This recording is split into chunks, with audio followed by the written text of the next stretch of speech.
Hello बच्चों, let's understand question firstly. देखिए question आपसे क्या बोलना चाहता है।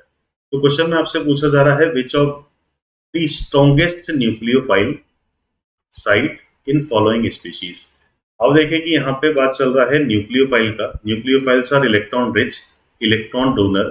तो अगर मैं न्यूक्लियोफिलिक स्ट्रेंथ की बात करूं तो न्यूक्लियोफाइल कोई भी कंपाउंड इसलिए है बिकॉज इस पे इलेक्ट्रॉन डेंसिटी ज्यादा है।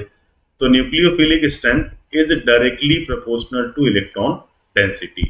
तो अगर कोई भी इलेक्ट्रॉन डेंसिटी डिस्पर्स हो जाएगा तो स्ट्रेंथ कम हो जाएगा, और अगर इलेक्ट्रॉन डेंसिटी एक ही एटम पे एग्जिस्ट कर रहा है तो वो कहीं ना कहीं मैक्सिमम वैल्यू शो करता है। तो हम ये कह सकते हैं कि अगर किसी भी आयन में रेजोनेंस है तो रेजोनेंस से तो आयन डिलोकलाइज होगा, वो एक से ज्यादा एटम पे शिफ्ट होगा, और इस वजह से पर्टिकुलर एक एटम का जो फॉर्मल चार्ज है वो कम हो जाता है।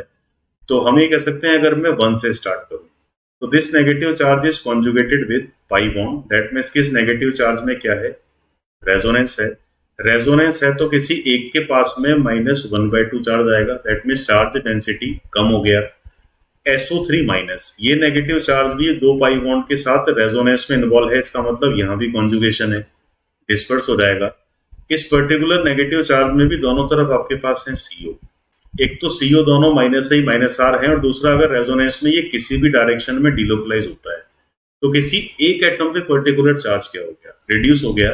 बट अगर मैं फोर्थ वाले की बात करूं तो ये नेगेटिव चार्ज है, बेंजीन पे एग्जिस्ट कर रहा है, और ये नेगेटिव चार्ज डीलोकलाइजेशन या रेजोनेंस में इन्वॉल्व नहीं होगा।